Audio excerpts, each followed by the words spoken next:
പുതിനെറ്റി. വന്നോ എന്റെ കെട്ടിയോള്? വാ വാ, കേറി വാ.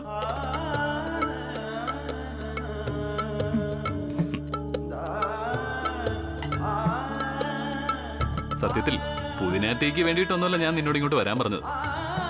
പിന്നെ എപ്പോഴും എന്റെ കെട്ടിയോളെ കണ്ടുകൊണ്ടിരിക്കണമെന്നൊരു തോന്നല്.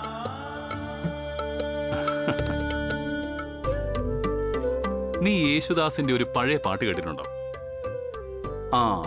എന്റെ എല്ലാം എല്ലാം അല്ലേ, എന്റെ ചേരത്തെ ചെമ്പരുന്തല്ലേ. ഒന്ന് പോവല്ലോഞ്ഞ്. ആ പർദ്ദയിട്ട് വന്നപ്പോ എനിക്ക് എന്ത് ടെൻഷനായിരുന്നെന്നറിയോ? പിടിക്കപ്പെട്ടിരുന്നെങ്കിൽ അതോടെ തീർന്നേനെ ഈ ശൃംഗാരമൊക്കെ. ഏതായാലും ദൈവം കാത്തു. ഏയ്, ദൈവമല്ല, പടച്ചോൻ. കല്യാണി, നിനക്കറിയോ ഈ ദൈവങ്ങളെല്ലാം എന്നും പ്രണയിക്കുന്നവരുടെ കൂടെയായിരുന്നു. അതിന് കാര്യമുണ്ട്. അവരാരാ പുള്ളികള്? പ്രണയത്തിന്റെ ഉസ്താദുക്കളല്ലേ. ദേ വല്യൂഞ്ഞ വേണ്ട. ഈ ദൈവത്തെ തൊട്ടുള്ള കളി അത്ര നല്ലതിനല്ല കേട്ടോ, പറഞ്ഞേക്കാം. അല്ല കല്യാണി, നീ ഒന്ന് ആലോചിച്ച് നോക്ക്. ആദ്യം നമ്മുടെ സാക്ഷാൽ കള്ളകൃഷ്ണനെ തന്നെ എടുക്കാം. മൂപ്പര് പ്രണയത്തിന്റെ ഒരു യൂണിവേഴ്സിറ്റി ആയിരുന്നു. അതുപോട്ടെ, ഉഗ്രമൂർത്തിയായ ശിവനോ പാർവതീ ദേവിയുമായി മുടിഞ്ഞ പ്രേമം. പോരാത്തതിന് ഗംഗാദേവിയും. മുരുകനോ ഭാര്യയായ ദേവസേനയും പ്രണയിക്കാൻ വള്ളി. അങ്ങനെ നോക്കിയ ഒട്ടുമിക്ക ദൈവങ്ങളും പ്രണയിച്ച് ജീവിക്കുന്നവരാ. അവര് നമ്മുടെ പ്രണയത്തെ കൈവിടില്ല Kalyani. Don't worry, be happy.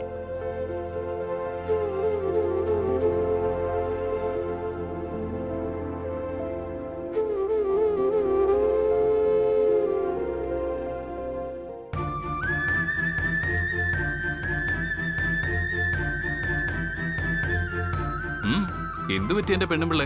പെട്ടെന്ന് ഡള്ളായല്ലോ. വല്യൂഞ്ഞ് ദൈവങ്ങളുടെ കാര്യം പറഞ്ഞപ്പോ അയ്യപ്പസ്വാമിയുടെ മാളികപ്പുറത്തമ്മയുടെ കഥ പറഞ്ഞില്ലല്ലോ.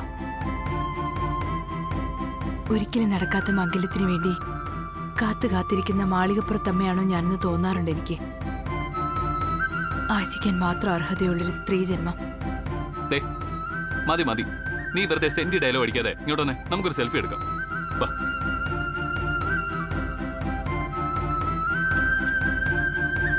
ഇനി ഓഫീസിലേക്ക് പോകുമ്പോ എന്റെ കെട്ടിയോളെ കാണണമെന്ന് തോന്നുമ്പോ എനിക്ക് കാണാനാ.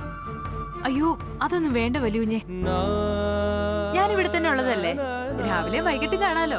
അത് പോരാ, എനിക്കൊരു സെൽഫി എടുക്കണം, എടുത്തേ പറ്റൂ. ദേ, നിന്റെ കഴുത്തിൽ താലി കെട്ടിയവനാ പറയുന്നേ. ഇങ്ങോട്ട് മറിയിക്ക.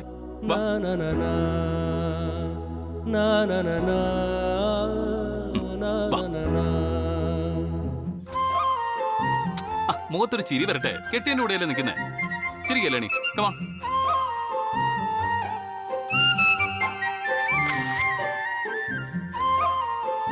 സെൽഫി എടുത്തല്ലോ, ഇനി ഞാൻ പോവാ.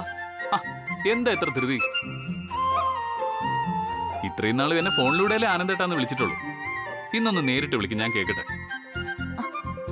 ഏയ് കമോൺ. ഞാൻ പോവാ. ഏയ് കല്യാണി, ശരി, നീ വിളിക്കണ്ട. ഞാൻ തരുന്നൊരു ഗിഫ്റ്റ് എങ്കിലും വാങ്ങിച്ചൂടെ നിനക്ക്? ഗിഫ്റ്റോ? ശരി, തന്നോളൂ. വാങ്ങാൻ ഞാൻ റെഡിയാ. ആദ്യം കണ്ണടയ്ക്ക്, എന്നാലേ തരാൻ പറ്റൂ.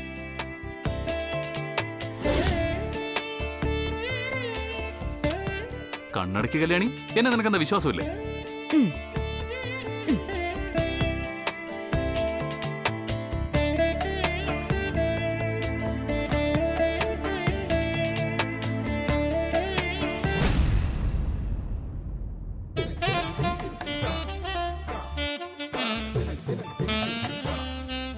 അയ്യടാ, ഈ ഗിഫ്റ്റ് എനിക്ക് വേണ്ട, ഞാൻ പോവാ. ഏയ് കല്യാണി നിക്ക്.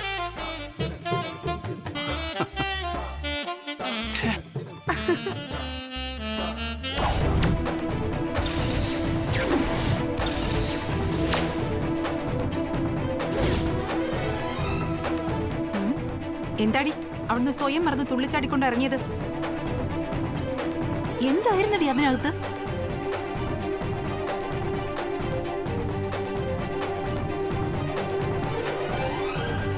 ഞാൻ ചോദിച്ചതൊന്നും നീ കേട്ടില്ലേ? പറയടി, അകത്ത് എന്തായിരുന്നു പറയാൻ. വല്യൂഞ്ഞേ,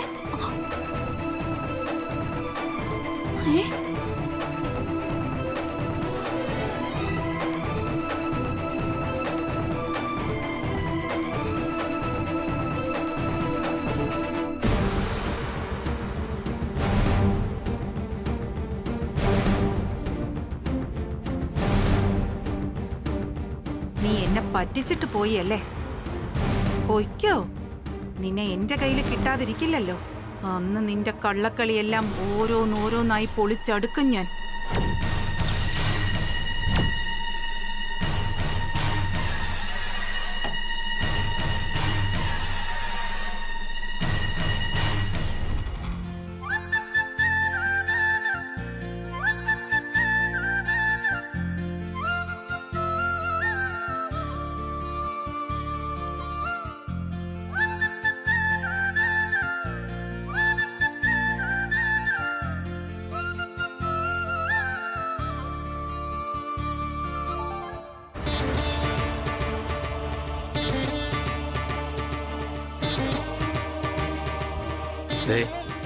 ഇതിപ്പോ പലതവണയായി നിന്റെ ഇറങ്ങിപ്പോക്കും തിരിച്ചുവരവും.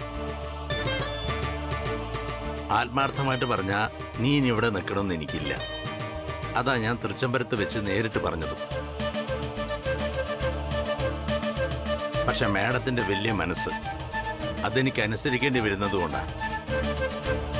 അതുകൊണ്ട് ഇനിയെങ്കിലും അടങ്ങി ഒതുങ്ങി ജീവിക്കാൻ പഠിക്കണം.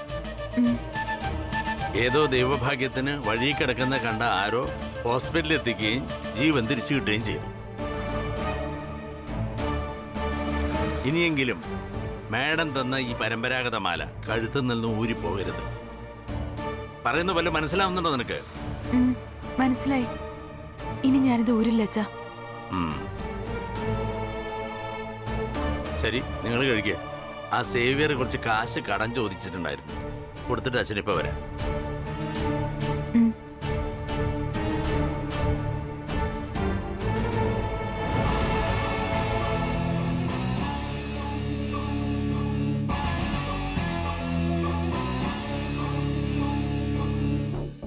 അയ്യോ,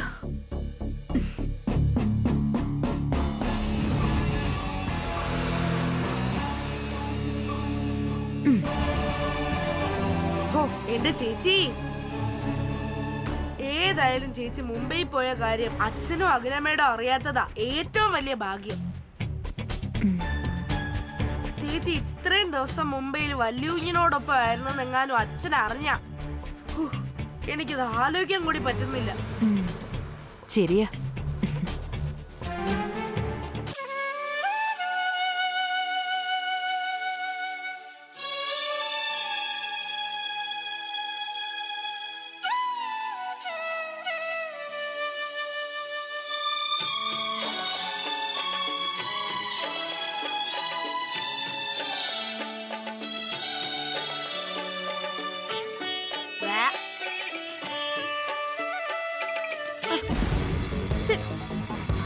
അത് വെക്കാൻ ഇങ്ങോട്ടാ, ഞാനൊന്ന് കാണട്ടെ.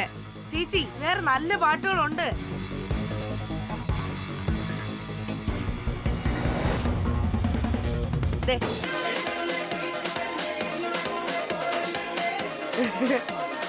ഇങ്ങോട്ടെടുത്തേ. അവൻ്റെ ഒരു ഡപ്പാങ്കുത്ത് പാട്ട്.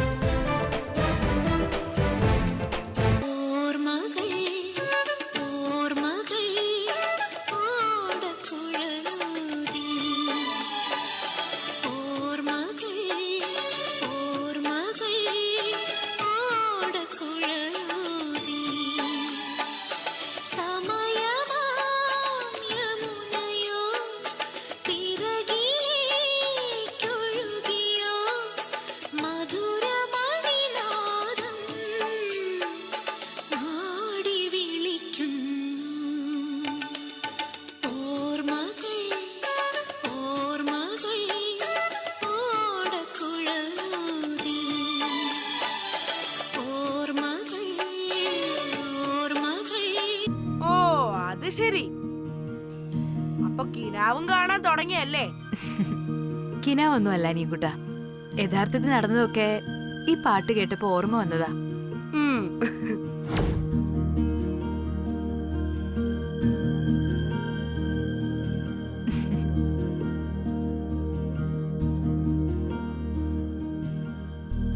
മുംബൈയിലെ ദിവസങ്ങളെ കുറിച്ച് ഓർക്കുമ്പോ കൊതിയാവുക. സത്യം പറഞ്ഞാ നിന്റെ ഈ ചേച്ചിക്ക് തിരികെ വരണമെന്നേ ഇല്ലായിരുന്നു.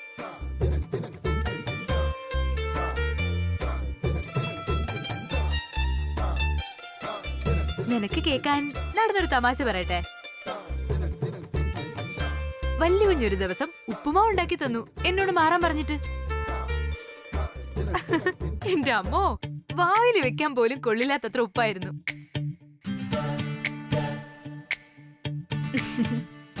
പക്ഷേ എല്ലാം ഞാൻ രുചിയോടെ കഴിച്ചു. അതാണ് പ്രേമം. കൊടും വെയിലും നിലാവായി തോന്നുന്ന കട്ടയ്ക്കുള്ള പ്രേമം.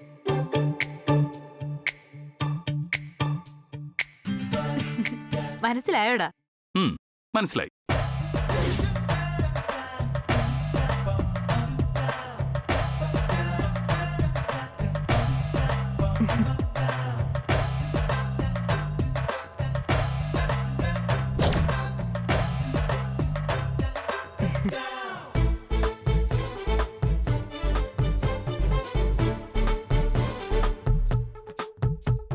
എന്താ കുഞ്ഞെ? അമ്മാവനെത്തിയല്ലോ. എന്താ കുഞ്ഞെ അമ്മാവെന്നൊക്കെ? അമ്മാവനെന്നോ? ആര് വിളിച്ചു? ഞാൻ ദാസേട്ടനാ വിളിച്ചത്. അല്ല, കുഞ്ഞ് ദാസേട്ടനല്ല വിളിച്ചേ, അമ്മാവെന്നാ. ഒരിക്കലും ഇല്ല അനിയൻകുട്ടാ. ഞാൻ ദാസേട്ടനല്ലേ വിളിച്ചത്. അമ്മാവനെന്ന് വിളിക്കുന്ന നീ കേട്ടോ? ഇല്ലല്ലോ. വലിയ അച്ഛന് ദാസേട്ടാന്ന് വിളിച്ചത് ഞാൻ കേട്ടതല്ലേ. അപ്പൊ എനിക്ക് തോന്നിയതാണോ?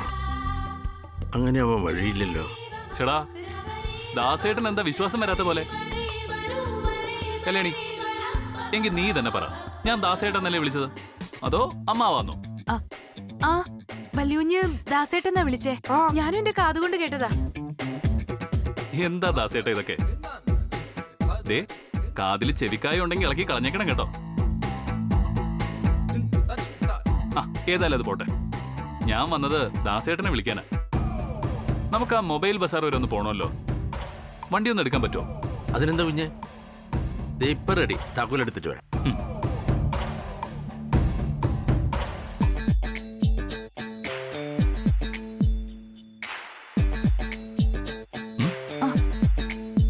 എന്നാ പിന്നെ പോട്ടിയടി കെട്ടിയോളെ.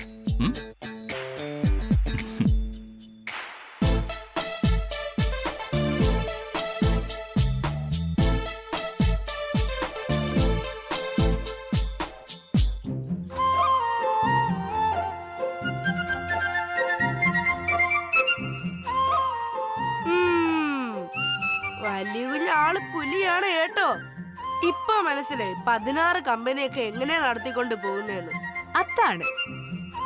ഒന്നുമില്ലെങ്കിലും വല്യോഞ്ഞന്റെ കെട്ടിയോനല്ലേടാ, അതിന്റെ ഗുണം കാണിക്കാതിരിക്കോ? ചേച്ചി എന്താ ഇപ്പൊ പറഞ്ഞേ? വല്യോഞ്ഞ് കെട്ടിയോണെന്നോ? കെട്ടിയോനോ? എപ്പോ പറഞ്ഞു? ദേ ചെക്ക, വെറുതെ ഇല്ലാവചനം പറയരുത്. ഒന്നുമില്ലെങ്കിലും വല്യോഞ്ഞിന്റെ MD അല്ലേന്നാ ഞാൻ പറഞ്ഞത്. ആണോ? പക്ഷെ ഞാൻ കേട്ടത്. ഇവിടെ ഇപ്പൊ എല്ലാവർക്കും ചെവിക്ക് കുഴപ്പാ. നിനക്കേ അത്താഴം വേണമെങ്കിൽ വരാന്ന്.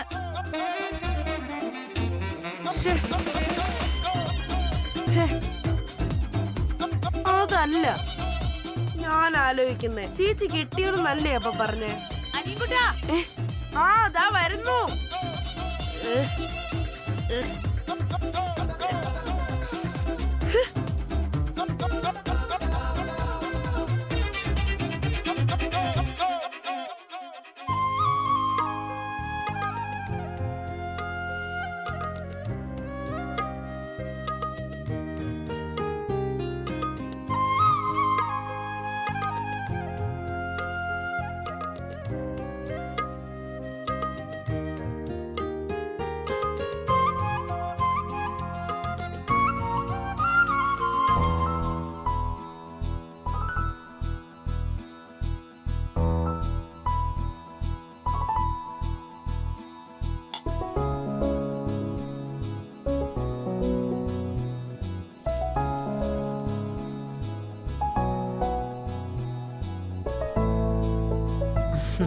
നീ എന്തായി നോക്കിക്കൊണ്ടിരിക്കുന്നേ?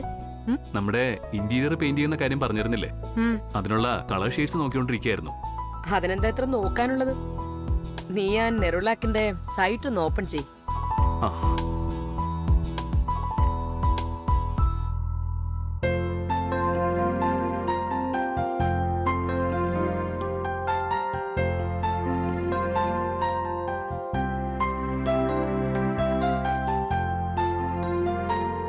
പെയിന്റ് നെറുലാക്ക് ആണെങ്കിൽ നമ്മുടെ പകുതി ടെൻഷൻ കുറയും.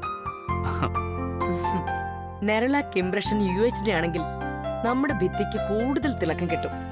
മാത്രമല്ല മൊത്തത്തിലൊരു രാജകീയ പ്രൗഢി വരും. ഉം. ചുവരിൽ വല്ല അഴുക്കോ മറ്റോ പറ്റിയാൽ തുടച്ച് വൃത്തിയാക്കാനും പറ്റും. ആഹാ, അമ്മയ്ക്ക് ഇതൊക്കെ എങ്ങനെ അറിയാം? അതൊക്കെ എനിക്കറിയാം.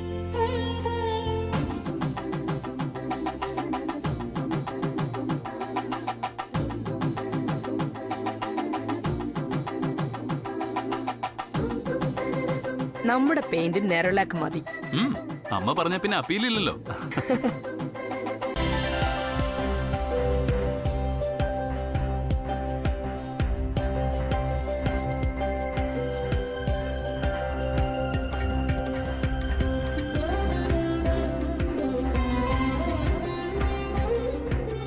എന്തായി? 3 പേരും കൂടി ചർച്ച ചെയ്ത് എന്തെങ്കിലും ഒരു തീരുമാനത്തിലെത്തിയോ? സോറി, കമ്പനിയുടെ വാർഷികമാണ്. ജീവനക്കാർക്ക് എല്ലാ വർഷത്തെയും പോലെ ഗിഫ്റ്റ് കൊടുക്കണമെന്നുള്ള കാര്യത്തിൽ തീരുമാനമായി. പക്ഷെ എന്താണ് ഗിഫ്റ്റായി കൊടുക്കുക എന്നുള്ളത് മാത്രം ഒരു പൊതുധാരണയിലെത്തിയില്ല.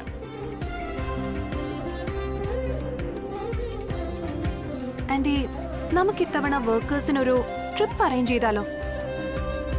അവരെല്ലാം ഹാപ്പി ആവുമെന്ന് ഉറപ്പാ. അയ്യോ, എല്ലാ വർക്കേഴ്സിനും നമ്മൾ എല്ലാ വർഷവും അങ്ങനെ ചെയ്യാറുണ്ട്. അതുകൊണ്ട് തന്നെ ഇതിനെയും അവരങ്ങനെ കാണും. പുതുമയൊന്നുമില്ല. അതെ, നമുക്കെല്ലാവർക്കും ഒരു LED TV വാങ്ങിച്ചു കൊടുത്താലോ? കഴിഞ്ഞ വർഷം അതായിരുന്നു ഗിഫ്റ്റായിട്ട് കൊടുത്തത്. നിനക്കെന്താ മറവിയും ബാധിച്ചു തുടങ്ങിയോ? ഓ ഷേ, അത് ഞാൻ ഓർത്തില്ല ബ്രോ.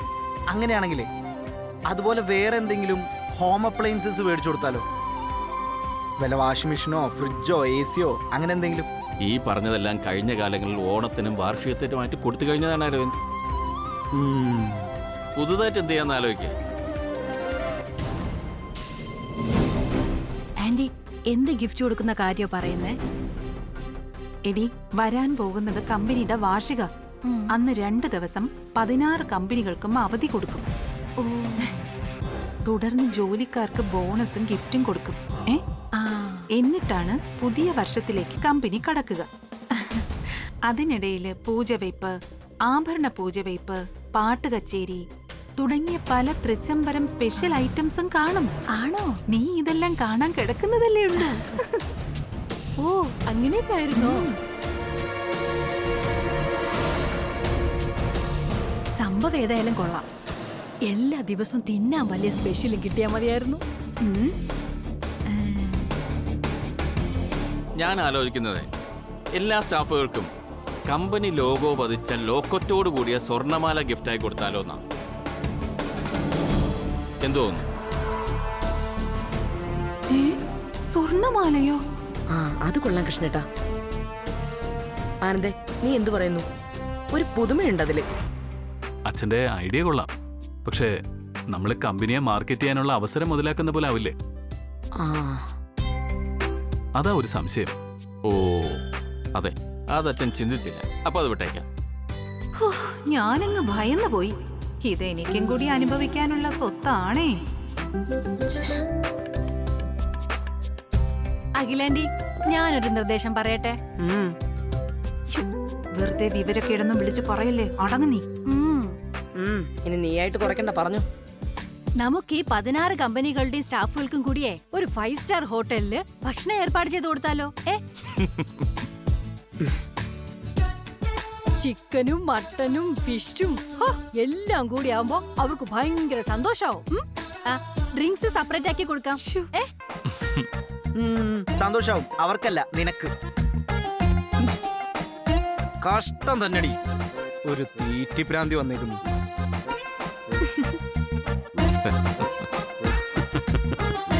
അല്ല, ഗിഫ്റ്റ് ആയിട്ട് ഗോൾഡ് കോയിൻ കൊടുത്താലോ ആന്റി? ഐഡിയ മോശമൊന്നുമല്ല. പക്ഷേ ഗോൾഡ് കോയിൻ വെച്ച് ഒന്നും ചെയ്യാൻ പറ്റില്ലല്ലോ. വെറുതെ സൂക്ഷിക്കാനല്ലേ പറ്റൂ. അത് കിട്ടിയതുകൊണ്ട് അവർക്ക് എന്ത് പ്രയോജനമുള്ളത്? അപ്പൊ പിന്നെ എന്തു കൊടുക്കാനാ നിന്റെ ഉദ്ദേശം? നീ തന്നെ പറ. അതിപ്പോ വേറൊന്നുമല്ലമ്മേ, സ്വർണ്ണമായിട്ട് കൊടുക്കാതെ ക്യാഷ് ആയിട്ട് കൊടുത്താലോ? ക്യാഷ് ആവുമ്പോ അവരവരുടെ ആവശ്യങ്ങൾക്ക് ഉപകരിക്കുകയും ചെയ്യും.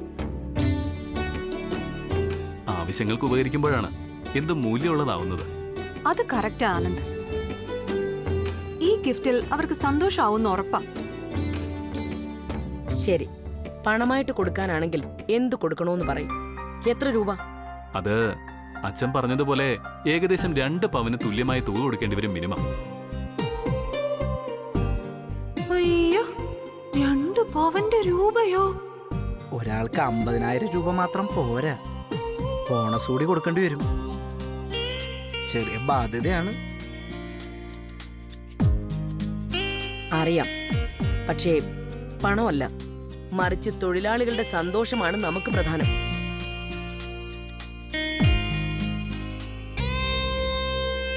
അപ്പൊ പൂജ കഴിയുമ്പോ തന്നെ അവരുടെ അക്കൗണ്ടിൽ ഈ മാസത്തെ സാലറിയും ബോണസും ഈ തുകയും വരാനുള്ള ഏർപ്പാട് ചെയ്യണം നമ്മൾ. ശരിയമ്മേ. കറക്റ്റ്. അതുമാത്രമല്ല ആനന്ദ്, നീ ഒന്ന് ഓഫീസ് വരെ പോയിട്ട് ആ അക്കൗണ്ട് ഒന്ന് ക്രോസ് ചെക്ക് ചെയ്യണം. എവനെന്തൊക്കെയാ അവിടെ ചെയ്തിട്ടുള്ളതെന്ന് നമുക്കറിയില്ലല്ലോ. അച്ഛാ, ചുമ്മാ ശരി അച്ഛാ, പോവാം. ആ കല്യാണി, മാഡം, പൂജ വെക്കാൻ പോവല്ലേ, വീട് മുഴുവൻ കഴുകി തുടയ്ക്കണം. കുന്തിരിക്കും പുകച്ചോളൂ. പൂജ കഴിയുന്നതുവരെ ആരും അകത്ത് ചെരിപ്പിടണ്ട. മനസ്സിലായോ? മനസ്സിലായി മാഡം.